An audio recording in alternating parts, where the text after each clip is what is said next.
Hello guys, good afternoon. Welcome to watch my video. So, nandito po ako sa garden ko guys, bago pumasok sa trabaho. So, tingnan po nyo, mag-update lang po ako sa papaya ko guys. May bunga na po siya na maliliit. So, nakikita po nyo guys, ang dami ng puno sa papaya ko guys. Pero mostly mga lalaki guys. So, siguro mga 3 puno lang po ang mga babae guys o makabigay po ng bunga sa akin.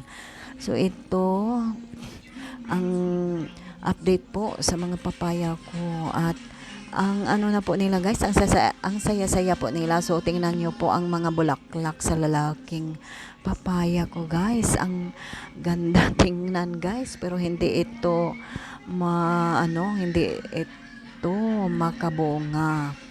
Yan ang alugbati ko po guys, ang taba-taba. Masaya po sila ngayon guys kasi parang may shower po kaninang guys, umaga. So ito po ang mga bulaklak ko guys, malapit ko na po itong palitan kasi ang peach color guys ay medyo hindi na gumagana ang bulaklak niya. At saka ang mga guys, ibang bulaklak ko ay magaganda pa naman.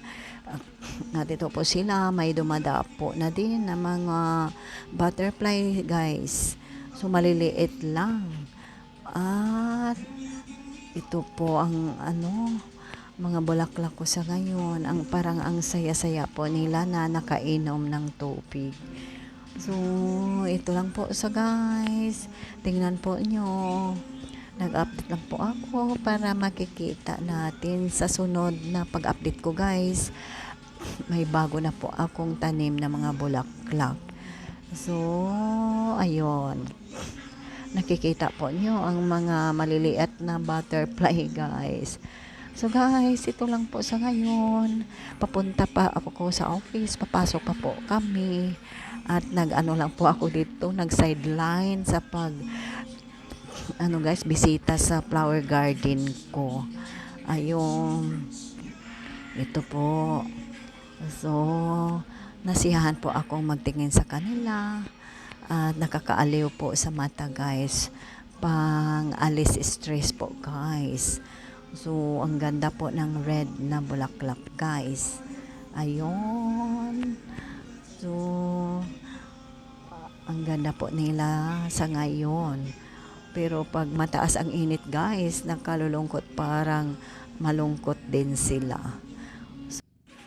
At mahappy din ako guys kapag umuulan kasi hindi na po ako magdidilig sa kanila. So ito po ang bulaklak ko na flor de lisa guys. Malapit ko na po silang palitan din. Kasi parang may edad na po sila guys. Ito po, ang ganda-ganda naman nila guys. Tingnan pag namumulaklak. So next month siguro guys, mag-seedlings na naman ako. Magpalit na naman ako ng bagong bulaklak guys. So, pang-aliw lang po sa mata at nakakaaliw naman po pag may garden tayo na flowers guys. So, ito lang po sa ngayon. Salamat po sa pag-watch sa video ko. Thank you, and God bless us all.